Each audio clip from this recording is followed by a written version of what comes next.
Hello friends, मैं विकास शर्मा स्वागत करता हूं आप लोगों को अपने इस यूट्यूब चैनल पे स्टडी फॉर बीपीएससी में। जैसा कि हम लोग देख रहे थे बंगाल का गवर्नर और गवर्नर जनरल के बारे में, उसी को कंटिन्यू करते हुए आज हम लोग चलते हैं कुछ और टॉपिक पे, कुछ और आगे के बंगाल के गवर्नर और गवर्नर जनरल के बारे में। जैसा कि अगला बंगाल का गवर्नर आया बाबू, कौन आया था बंगाल का गवर्नर? अगला बंगाल का जो गवर्नर आया, सर जॉन शोर आया। कौन आया बाबू? सर जॉन शोर आया। जॉन शोर का शासनकाल कब से कब तक था? तो 1793 से 1798 तक था। इसके कार्यकाल में क्या क्या मुख्य कार्य हुए? तो इसी के कार्यकाल में 1793 में चार्टर अधिनियम आया था। ठीक है, जब हम लोग पॉलिटी पढ़ेंगे तो पॉलिटी में हम लोग समझेंगे कि चार्टर नियम क्या था और चार्टर नियम में क्या क्या प्रावधान थे, उससे क्या फायदा हुआ, कैसे आया, क्यों आया, सब कुछ पढ़ेंगे। लेकिन अभी हम लोग फोकस करते हैं केवल और केवल इसके हिस्ट्री पे। तो इसी के समय में क्या आया बाबू? चार्टर अधिनियम आया था। ठीक है, इसका शासनकाल कब से कब तक था? तो 1793 से 1798 में। इसके शासनकाल में 1793 में चार्टर अधिनियम या चार्टर एक्ट आया था। ठीक है, चलिए इसके कार्यकाल में एक और इम्पोर्टेंट घटना घटी थी, वो था खारदा का युद्ध। खड़दा का युद्ध जो किसके किसके बीच में हुआ था बाबू? ये हुआ था निजाम और मराठाओं के बीच में लड़ा गया था। 1795 ईस्वी में मराठाओं और निजाम के बीच में बहुत ही संघर्षशाली युद्ध हुआ था। निजाम को बहुत ज्यादा घमंड था, उनने आक्रमण कर दिया इन लोगों पे बाबू, मराठाओं पे, जिसका प्रत्युत्तर बहुत ही स्ट्रांग मिला और इसमें निजाम लोग हार गए थे। ठीक है, तो ये था इसके शासनकाल में मुख्य दो ही काम हुए, चार्टर अधिनियम 1793 में, 1795 में मराठा और निजाम के बीच में खारदा का युद्ध हुआ। ठीक है, आगे चलते हैं। अगला गवर्नर जनरल है बंगाल का लॉर्ड वेलेस्ली।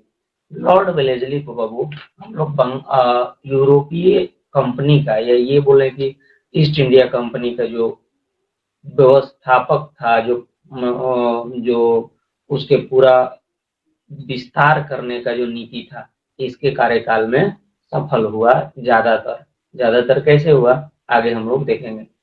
कैसे? देखें कि इसी के कार्यकाल में क्या आया बाबू? इसके कार्यकाल में देखिए क्या हुआ, भारतीय राज्यों को अंग्रेजी परिधि, मतलब मान लीजिए कि अभी यहाँ तक शासन था, ये पूरा भारत है। ठीक है, ये पूरे भारत में इन लोगों का शासन बढ़ाने के लिए कार्य करना शुरू किया। क्या बोला इसने, फिर से समझिए यहाँ से। इसने भारत भारतीय राज्यों को अंग्रेजी परिधि, मतलब अंग्रेजी शासन के अंदर लाने के लिए सहायक संधि प्रणाली का प्रयोग किया। किस प्रणाली का प्रयोग किया बाबू? सहायक संधि प्रणाली का प्रयोग किया। कौन प्रयोग किया था? Lord Wellesley. लॉर्ड वेलेस्ली का कार्यकाल बाबू कब से कब तक था? तो लॉर्ड वेलेस्ली का कार्यकाल 1798 से लेकर 1905 तक था। चलिए आगे चलते हैं। सहायक संधि प्रणाली क्या है, इसी पे हम लोग आज फोकस करेंगे। मेन सहायक संधि, बार बार आप सुने होंगे कि सहायक संधि क्या होता है, उसका क्या मतलब होता है। आज हम लोग इस चीज को, इस पॉलिसी को जो लॉर्ड वेलेस्ली ने लाया था, इसको पूरा हम लोग आज समझ लेंगे। देखिए, सबसे पहले वेलेस्ली नहीं, सबसे पहले फ्रांस का, देखिए सर्वप्रथम जो सहायक संधि को भारत में जो शुरू करने वाला था, उसका नाम था बाबू डुप्ले। अगर आप मेरा लेक्चर पढ़ रहे होंगे तो आपको पता होगा कि मैंने डुप्ले के बारे में बताया था। क्या किया था इसने? यही वो पहला यूरोपीय था जिसने जिसने भारतीय राजाओं को सैनिक किराए पे दिया, मतलब सैनिक का नौकरी कहाँ लगा दिया? भारतीय राजाओं के बीच में। और उन सैनिकों के माध्यम से भारतीय राजाओं के आंतरिक मामला में क्या देने लगा बाबू? दखल देने लगा था। कौन? डुप्ले। तो ये डुप्ले शुरू किया था। आपसे पूछे कि कौन शुरू किया था, तो आप क्या बताएंगे बाबू? डुप्ले बताएंगे। समझ आ गया? अब सहायक संधि जो था वो क्या था? बेसिकली सहायक संधि यह था, एक समझौता था, सहायक संधि, जिसमें भिन्न भिन्न भारत के भिन्न भिन्न राजाओं के बीच में और अंग्रेजी कंपनी ईस्ट इंडिया कंपनी के बीच में एक संधि हुआ। इस संधि में ये कहा गया कि आप मेरे से अगर चाहें तो ले सकते हैं, क्या सैन्य मदद, सैनिक ले सकते हैं, लेकिन बदले में आपको ये चीज जो होगा वो करना होगा, तब मैं आपको दे सकता हूँ। क्या क्या करना होगा आगे हम लोग पढ़ेंगे। इसका प्रकार क्या था, इसका सहायक संधि का। तो सहायक संधि किस किस तरह से किया जाता था, तो बाबू ये मुख्यतः 4 तरह से किया जाता था। क्या किया जाता था कि भारतीय राजाओं के बीच में, भारतीय राजा हुआ करते थे, भारतीय राजा, ये मान लो कि ये ईस्ट इंडिया भारतीय राजा हुए, ये ईस्ट इंडिया कंपनी हुई। इस कंपनी के जो वर्कर्स थे या हेड जो था, जो बंगाल का गवर्नर जनरल था लॉर्ड वेलेस्ली, उसने क्या किया कि ये राजा लोग बोलते थे कि हमसे पैसे ले लो और बदले में हमको प्रोटेक्शन देने के लिए सैनिक दे दो। एक ये हुआ, ये किराए का हुआ। एक किराए में सैनिक को ले लेना, मतलब इतना इतना साल या इतना इतना महीने पर या ईयर या पर मंथ इतना पैसे आपको पे करना होगा, सैनिक आपके यहाँ चला जाएगा। दूसरा में क्या हुआ कि राजा लोगों ने कुछ पैसे दे दिए, किनको पैसे दे दिए, अंग्रेज लोगों को। और अंग्रेज लोग क्या करते थे, सैनिक को उस राज्य के बाउंड्री के बाहर रख देते थे, ताकि बाहर से कोई आक्रमण नहीं करे। बाहरी आक्रमण से प्रोटेक्ट करने के लिए इन लोगों को लगाया गया सहायक संधि के माध्यम से। दूसरा हुआ सहायक संधि का प्रकार। तीसरा सहायक संधि का प्रकार क्या हुआ कि तीसरा हुआ कि ये लोग पैसे दे देंगे राजा लोग, और ये जो सैनिक देगा वो राज्य के अंदर आकर उन लोगों का प्रोटेक्शन करेगा। जैसे हम लोग का राज्य के अंदर कौन रहता है, पुलिस। बॉर्डर पे कौन रहता है, बीएसएफ, आर्मी। ठीक है, वैसे ही ये लोग आर्मी, बीएसएफ बोलते थे देने के लिए। दूसरे में बोलते थे आंतरिक फोर्सेस देते थे, मतलब एक राज्य के अंदर जाकर उस राजा का सेवा करना या सहायता देना, या पॉलिटिकल कोई भी किसी भी चीज से इनको प्रोटेक्शन देना, ये तीसरा हुआ। चौथा क्या हुआ, तो अगर कोई राजा उतना पैसे देने में सक्षम नहीं है तो क्या होता था, अगर उतना पैसा वो नहीं दे सकता है, तब वो लोग क्या करते थे, राजा के कितना उतना भूभाग पे कुछ भूभाग दे देते थे सैनिक को या ईस्ट इंडिया कंपनी को, और वह कब्जा कर लेते थे। कौन, ईस्ट इंडिया कंपनी। वो उनके, और उस कंपनी उस जमीन के बदले में क्या दे दिया जाता था, ये लोग सैनिक को दे देते थे प्रोटेक्शन करने के लिए। तो ये मुख्यतः 4 तरह से किया जाता था। ठीक है, तो यही प्रकार हुआ, यहाँ लिखा भी हुआ है, आप इसे यहाँ से भी समझ सकते हैं। चलिए, पहले भारतीय राजाओं द्वारा अंग्रेजों को पैसा दे दिया जाता था तथा किराए पर सैनिक ले लिया जाता था। ये पहला प्रकार हुआ, समझा चुके हैं। दूसरा प्रकार क्या हुआ, राजा के द्वारा पैसा दे दिया जाता था तथा राज्य के सीमा पे, मतलब क्या, आर्मी जिसको आप बोलते हो, आर्मी या बीएसएफ का काम करती थी। मतलब बाहरी कोई एक परिधि के अंदर, एक राजा के परिधि के, राज्य के परिधि के अंदर कोई बाहरी आक्रांता आएगा या आक्रामक आएगा, तो यहाँ पे ये लोग बॉर्डर पे खड़ा रहेंगे। कौन, बॉर्डर से अंदर नहीं जा सकते हैं ये लोग। कौन, अंग्रेजी सैनिक। और राज्य को अंदर से मदद मिलेगा बाहरी फोर्सेस को रोकने के। राज्य के अंदर कौन कार्य करता है, पुलिस। पुलिस कार्य करती है कि नहीं, तो पुलिस की तरह इन लोगों का कार्य करने के लिए दिया गया, जिससे इनको क्या मिले, सुरक्षा। आजकल तो अंदर से भी दिक्कत होता है या फिर अटैक का डर रहता है बाहर से भी। ठीक है, तो इस समय राजाओं द्वारा उस समय लोगों को लगा होगा कि आंतरिक कोई कलह के कारण मेरे पे अटैक न कर दे, इसीलिए आंतरिक फोर्स के लिए भी ये लोग, पुलिस के लिए भी ये लोग अप्लाई करते थे सहायक संधि के माध्यम से राजा लोग। ठीक है, आगे चलिए।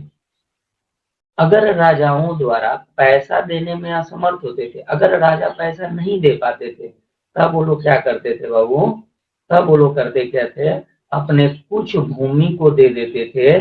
किसको दे देते थे बाबू, अंग्रेजों को, जिसे अंग्रेजी सैनिक को लोग प्रदान कर सकते थे। लेकिन ये हुआ एक तरफ का बात कि आप ये चीज कर सकते हैं, ये इस तरह से कोई राजा प्रोटेक्शन अंग्रेजों का ले सकता है। यही सहायक संधि है। और सहायक संधि में ये नहीं कि वो लोग अंग्रेज का इंटेंशन प्रोटेक्शन देना था, अंग्रेज लोगों का इंटेंशन कुछ और था। अंग्रेज लोगों को इंटेंशन क्या था, ये शर्तों में पता चलेगा, आपको शर्त पड़ेंगे। तो अंग्रेजों ने पहले शर्त रखा कि आप ये मानेंगे, वो मानेंगे, सब कुछ मानेंगे, तब हम लोग आपको सुरक्षा देंगे। तो क्या क्या मानने के लिए बोला? सहायक संधि का जो शर्त है वो क्या था बाबू? सहायक संधि का जो शर्त है वो क्या था? यहाँ से देखो, सहायक संधि का जो पहला शर्त था सहायक संधि का, वो क्या था? सहायक संधि का शर्त बोला कि भारतीय राजाएं विदेशी संबंध कंपनी के अधीन होगी। मतलब एक राजा अगर सब्सिडरी अलायंस कर लेता है या फिर क्या बोलते हैं, सहायक संधि कर लेता है अंग्रेजों के साथ, तो वो दूसरी राजा से बात नहीं कर सकता है। अगर बात करना भी होगा तो बीच में मीडिएटर रखकर बात करेगी, सैनिक काम करेगी, अंग्रेजी सैनिक काम करेगी बीच में मीडिएटर के लिए। ठीक है, तो आप नहीं रख सकेंगे क्या? विदेशी कंपनी के अधीन होगी, या अधीन होगी, कंपनी के अधीन होगी, वो कोई भी युद्ध नहीं लड़ सकते। अरे पगला, जब ये सुनो, जब कोई राजा युद्ध नहीं लड़ सकता है तो तुम्हारे लिए काहे लिए लेगा? काहे लिए लेगा? काहे लिए सब्सिडरी अलायंस या सहायक संधि को साइन करेगा? ठीक है, तो उन लोगों का इंटेंशन कुछ और था। इस सब का चक्कर में पड़कर राजा ने अपना क्या कर दिया? सत्यानाश कर दिया था इन लोगों के आगे। कैसे किया था देखते चलिए। तो क्या उसमें कंडीशन लगा दिया था कि any kind or any raja will not attack to another raja या किसी और राजा पे। ये जो अटैक है वो लोग नहीं कर सकते, मतलब युद्ध नहीं कर सकते। तो प्रोटेक्शन क्या लेगा? ठीक है, तो देखिए ये कितना बकलोल वाला बात किया था। देखिए यहाँ पे तो सहायक संधि का जो शर्त था उसमें ये लिखा हुआ था कि आप किसी पे अटैक नहीं कर सकते या युद्ध नहीं कर सकते। ठीक है, आगे क्या? किससे बात नहीं कर सकते? तो किसी अन्य राजाओं से बात अगर करना भी होगा तो देखो ये कंपनी है, ये कंपनी लिखा हुआ है, किसके माध्यम से करना होगा? तो कंपनी के माध्यम से। तो पहला शर्त समझिए उन लोगों का, पहला शर्त क्या था बाबू? पहला शर्त यही था कि अटैक नहीं करना है, युद्ध नहीं करना है। और क्या था? कि राजाओं से बात नहीं कर सकते, में आप कुछ नहीं कर सकते हैं। अगर आपको करना भी होगा तो किसके माध्यम से कर सकते हैं? ईस्ट इंडिया कंपनी के माध्यम से कर सकते हैं, मतलब बिचौलिया इसी को रखना होगा। ये सब काहे ला रखा होगा पता है? इसलिए रखा होगा कि कहीं तो राजाओं मिलकर हमको ना हुक देंगे, हमको ना थप्पड़ याद है, इसीलिए ये सब रखा था, समझे? तो एक पहला संधि, पहला शर्त ये हो। दूसरा शर्त देखो यहाँ पे, इस संधि को स्वीकार करने वाले राजा अपने यहाँ एक ब्रिटिश सेना रखेगा। क्या रखेगा? वो सैनिक रखेगा, ब्रिटिश सैनिक, मतलब अंग्रेजी सैनिक रखेगा। और उसका खर्चा कौन देगा? स्वयं उठाना पड़ेगा। देखो ये लोग कैसा बकलोल बना रहा था राजा लोगों को कि भाई तुमको हम प्रोटेक्शन दे देंगे, सब्सिडरी अलायंस साइन कर लो, सहायक संधि साइन कर लो, हम तुमको दे देंगे बाबू प्रोटेक्शन। लेकिन दिक्कत कहाँ होगा पता है? ये लोग बोले कि तुम लोगों को खर्चा उठाना होगा। किनका खर्चा? सैनिक का। पहले से ही सैनिक रखा हुआ था राजा। अब उस सैनिक के बारे में ही पता है क्या बोला था? कि पहले वाला जो सैनिक हुआ है सब, पहले वाला जो सैनिक है क्या है बाबू? सैनिक उन लोगों को पहले इधर से भगाओ, इधर से हटाओ, नहीं रखना है। आपका अपना सैनिक नहीं होगा, जो हम सैनिक देंगे वो सैनिक रहे। बात समझ रहे हैं कितना खतरनाक बात है? कि राजा तुम पहले सैनिक हटा दो, उसके बाद हम तुमको सैनिक दे देंगे और हम जो बोलेंगे वो करना पड़ेगा। क्या है? तो महान कौन? बंदूक बाबू। अगर बंदूक महान है तो मान लो कि तुम मेरे कब्जे में। ठीक है, तो बंदूक के डर पे फिर जो चाहेंगे करा लेंगे। इसीलिए पहले सेना को ध्वस्त करने के लिए बोला था कि अपना सेना को हटा लीजिए, मेरे सेना रखना होगा। जैसा एक एक पॉइंट हम लोग पढ़ रहे हैं, तो 2 पॉइंट समझ में है कि मेरा सैनिक रखना होगा, मतलब अंग्रेजी ईस्ट इंडिया कंपनी का सैनिक रखना होगा। तो दूसरा बात कि आप दूसरे राजाओं से बात नहीं कर सकते हैं, अगर करना पड़ेगा तो मेरे को माध्यम रखना पड़ेगा। समझ रहे? तीसरा पॉइंट इसमें क्या है, देखिए, इस संधि को स्वीकार करने वाले राजाओं को अपने यहाँ अंग्रेजी सेना को छोड़कर अन्य यूरोपीय देश, देखो यूरोपियों में कौन को आया था, 5 को आया था, यूरोपियों का आगमन बताए थे, कौन, आपको पता है, नहीं पता है, सुनिए।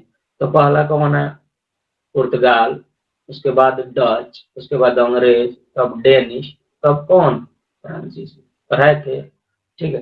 तो ये क्या बोल रहे थे बाबू, ये लोग बोल रहा था कि अपना सेना जो है, अपना तो नहीं रख सकते हैं, लेकिन विदेशी और भी कोई है, ये पक्का अंग्रेज हुआ था तब, ये दिमाग लगा रहा था, ये क्या बोल रहा था कि जो दूसरा यूरोपीय देश के लोग हैं उनके यहाँ भी सैनिक नहीं रख सकते, समझ में आया। तो दूसरे यूरोपीय देश के भी लोगों को कर्मचारी या सेवा में आप नहीं रख सकते हैं, चाहे सैनिक के लिए चाहे कोई अन्य कार्य के लिए। जब रखना होगा तो तब जो कौन किसको रखना होगा, अंग्रेजों को रखना होगा, ठीक है।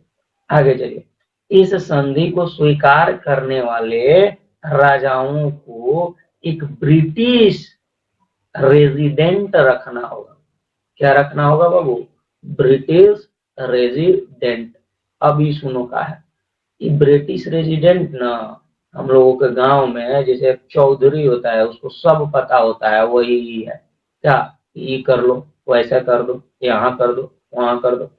ये एक और पोस्ट था जो अंग्रेजों लोगों ने क्रिएट किया था कि सेना तो रहेगा, कर्मचारी तो रहेगा, लेकिन किसके देखरेख में रहेगा, ब्रिटिश रेजिडेंट के देखरेख में रहेगा। एक रेजिडेंट होगा जो बताएगा ऐसा करो, यहाँ जाओ, वहां जाओ, ये करो, वो करो, ये बताएगा सैनिक। मतलब ये अपना हुक्म डाल रहे थे वहां पे, एक ऐसा आदमी को रख रहे थे जिसके माध्यम से सैनिक को भड़का सके, यही था, ये ब्रिटिश रेजिडेंट का ये पोस्ट था, समझ में। आगे चलिए, अगला शब्द क्या कह रहा है, इस संधि को स्वीकार करने वाले राजाओं के आंतरिक मामलों में दखल नहीं देगी, कौन दखल नहीं देगी, कंपनी, कौन बाबू, कंपनी, पगला है, सैनिकों रखेगा, ब्रिटिश रेजिडेंटो रखेगा, आंतरिक मामला में दखल नहीं देगा। राजा लोग भी जान रहे थे कि होगा, लेकिन उन लोगों के पास हथियार सही नहीं था, इसीलिए लोगों का बात मान रहे थे, मतलब मजबूत नहीं थे, सैनिक मजबूत नहीं थे, ठीक है, लोग तलवार से खाली लड़ते थे। इस संधि को स्वीकार करने वाले राजाएं अनेक प्रकार के शत्रुओं से रक्षा करेगी। देखो ये कितना झूठ बात था, लड़ाई नहीं कर सकते हैं तो शत्रु कैसे बनेगा। अगर सब कुछ मान लिया इसका बात, तब लास्ट में ऐड किया हुआ है कि अगर ऊपर वाला सब आप मेरा मान रहे हैं तब हम आपका रक्षा करेंगे, रे जब लड़बे नहीं करेंगे तो रक्षा कहाँ से करेगा रे तू, ठीक है। तो ये सब पूरा का पूरा था सहायक संधि में शर्त। इसका क्या लाभ हुआ, तो कंपनी सैनिक इंडिया में लाई थी था, लेकिन पैसा नहीं देना पड़ता था। ईस्ट इंडिया कंपनी अपने पास सैनिक रखती तो पैसा देना पड़ता, तो कंपनी को क्या देना नहीं पड़ रहा था, कंपनी को तो सैन्य व्यय में बचत हो गया, ठीक है। कंपनी जो जो जो राजा साइन कर लिया इस संधि को, वहां पर तो इसका अधिकार हो गया ना, तो इसके कंपनी का विस्तार भी हुआ, मार्केटिंग के लिए ग्लोबलाइजेशन कर रहे थे, मतलब मार्केटिंग भी बढ़ा रहे थे। मान लीजिए बिहार था, मान लीजिए कि मद्रास हो गया, मान लीजिए कि कर्नाटक हो गया, अवध हो गया, ये सब पर इन लोगों का क्षेत्र बढ़ रहा था, तो मार्केट में इन लोगों के लिए ज्यादा खुल रहा था, ठीक है। आगे क्या था, कंपनी के क्षेत्र में कंपनी का राज्य के कंपनी का राज्य क्षेत्र युद्ध से मुक्त हो गया। अब देखो, अगर सहायक संधि नहीं साइन करते तो लड़ाई करना पड़ता है, अगर साइन कर लिए तो लड़ाई करने का जरूरत नहीं है, जौन बोलेगा अंग्रेज तो तुमको करना पड़ेगा, काहे रे, और राजवा के पास सैनिक नहीं है, और सैनिक जिसके पास होगा उसी का चलेगा। देख रहे हैं ना आजकल किसके पास, रसिया के पास कैसे थोबरा मारकर फुला दिया है यूक्रेनवा को, समझ रहे हैं। चलिए, तो जिसके पास काहे कर रहा है, उसके पास सैनिक है, उसके पास हथियार है, इसीलिए रखे छोड़ दिया है, समझे। आइए, अगला क्या था, कंपनी के शक्ति में क्या होगा बाबू, बढ़ोतरी होगा। अब देखो, कंपनी की शक्ति में तो बढ़ोतरी होगा ही, होगा कि नहीं, कंपनियां सबको शक्ति में होकर करेगा बढ़ोतरी, कैसे होगा, देखिए, अरे भाई पहले एक राज्य में था, अब 4 राज्य में हो गए, तो बढ़ोतरी हुआ काम एरिया में, दूसरा जगह किसान लोगों से प्रोडक्ट खरीद सकते थे, बेच सकते थे, अपना कंपनी का जो माल है ले आकर इधर बेच सकते थे, तो पैसा कमा सकते थे, वहां के राजाओं पे शासन करते, इनके शक्ति में क्या हो गया, बढ़ोतरी हो गया। अगला क्या इन लोगों का फायदा हुआ, भारत में अंग्रेजी राज्य व्यवस्था रियासतों पर आसानी से नियंत्रित कर ली, मतलब अंग्रेज के द्वारा जो नियम कानून बनाया जाता था आसानी से मान लिया, किसके माध्यम से, सहायक संधि के माध्यम से। तो ये जितना फायदा हुआ ना अंग्रेज का हुआ, कोनो राजा को फायदा हुआ, कोनो राजा महाराजा बन गया नहीं बना, तो इस सहायक संधि से किसी को फायदा होगा। अगला बात चलते हैं, क्या वो अगला है सहायक संधि से हानि। अब हानि किसको होगा, खाली राजा सबको, बोले कंपनी की सेना थी और उसका आर्थिक बोझ कौन उठा रहा था, भारतीय राजाओं द्वारा, ठीक है। तो कंपनी की सेना का आर्थिक बोझ किसके द्वारा उठाया जा रहा था, भारतीय राजा के द्वारा, मतलब काम वहां करेगा, पैसा वहां लेगा, काम मेरा करेगा, पैसा दूसरे से लेगा, समझ रहे हैं, वही काम कर रहा था कि काम सब किसका कर रहा था, अंग्रेजों का, ईस्ट इंडिया कंपनी का, लेकिन पैसा किससे ले रहा था, पैसा ले रहा था राजा लोगों से, और जो राजा से बोलता था राजा कर, नहीं करेगा तो लपड़िया देंगे, ठीक है, तो वो मानकर कर रहा था, ठीक है। आगे चलिए,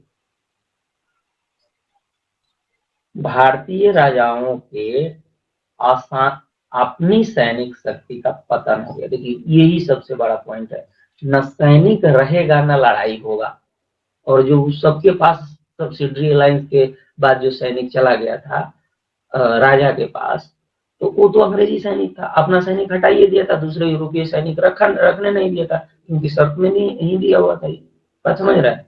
तो ये क्या हुआ, तो ये आसानी से अपना नियंत्रण करने का एक रूल बनाए, एक रेगुलेशन बनाए, समझ में आया, और जिसको जो मान लिया वो फंस गया, जो नहीं माना उसके साथ लड़ाई कर मनवाया सब, ठीक है। आगे चले, भारतीय राजाओं के अधिकार क्षेत्र में काफी कमी आई, कैसे, कैसे कि तुम्हारे पास पैसा नहीं था, सेना रखेगा अंग्रेजी रखेगा तो अंग्रेजी पैसा देना पड़ेगा, पैसा नहीं है तो जमीन देना पड़ेगा कंपनी को, तो कंपनियां कोई जमीन दे देता था सर, जब जमीन दे देता था तो क्या हो जाता था, जब जमीन दे देगा तो उसको अंग्रेजी कंपनी काबिज हो गई, परमानेंट के लिए, ठीक है। तो इस तरह से ये पूरा का पूरा था आपका, इसका हानि और इसका दोष बोल सकते हैं या हानि बोल सकते हैं, मेंस पॉइंट ऑफ व्यू से इंपॉर्टेंट है, इसको देखते हुए जौन जौन बिहार का तैयारी कर रहा है, बिहार बीपीएससी का, जरूर इसको बढ़िया से तैयारी करो, ठीक है। इससे डिटेल में पढ़ना, पीएचडी करना होगा तो पढ़ना ज्यादा जरूरी नहीं है, इतना अगर आप पॉइंट रखते हो तो आपका एग्जाम जो है वो फाड़ दो, समझे। अब महत्वपूर्ण बिंदु जो बाकी सारी बिंदु है, इसका लॉर्ड वेलेस्ली का, उसी को पढ़ लेंगे। इसने एक स्थापना किया था, क्या स्थापना किया था बाबू, फोर्ट विलियम का स्थापना किया था, फोर्ट विलियम कॉलेज का स्थापना किया था, कब किया था, 1800 में किया था, कहाँ किया था, तो किया था कोलकाता में, कोलकाता में तो बस ये गया था। इसने भारतीय समाचार पत्र को प्रतिबंधित कर दिया था, क्या कर दिया था बाबू, प्रतिबंधित, प्रतिबंधित मतलब रोक लगा दिया था, समझ में आया। चलिए अगला क्या, प्रथम सहायक संधि 1765 में अवध में की गई थी, जब कंपनी निश्चित धन के बदले सीमाओं को सुरक्षा करने का वचन दिया था, ठीक है। अब देखो 1765 का क्या कहानी है, हम आपको पढ़ाए हैं 1765 में इलाहाबाद का संधि हुआ।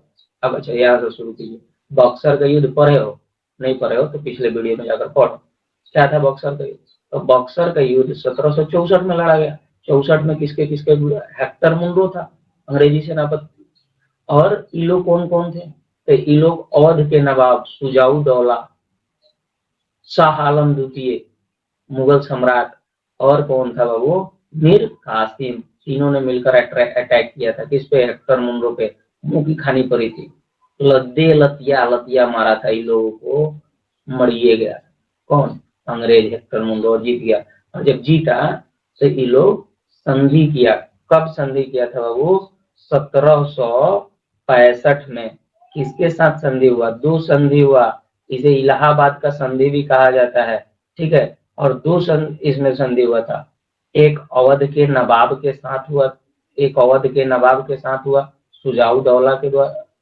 और रॉबर्ट क्लाइव के बीच में, और दूसरा किसके बीच में हुआ था?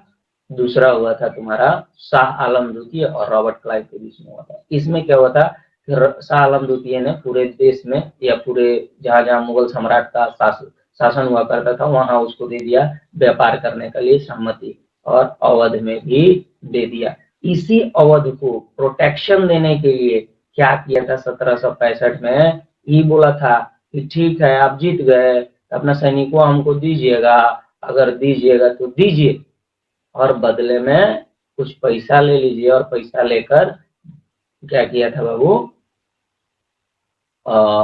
बाउंड्री पे फोर्स लगा दिया था, अंग्रेजी फोर्स जो अवध के बाउंड्री को घेरे हुए थे प्रोटेक्शन करने के लिए। तो आपसे पूछा जाए कि पहला सहायक संधि कब हुआ था, तो क्या बताएंगे? 1765 में। इसे इलाहाबाद की संधि भी कहा जाता है। समझ में आया? ठीक है, तो इसी के साथ ये हम लोग करते हैं, यहीं पे ये समाप्त होता है इस लेक्चर को। आप मेरे को जरूर बताइएगा कि आपको मेरा लेक्चर लगता कैसा है। अगर लगता अच्छा है तो आप जरूर ही मेरे वीडियोज को शेयर करेंगे, लाइक करेंगे, सब्सक्राइब करेंगे। Thank you so much for attending my class.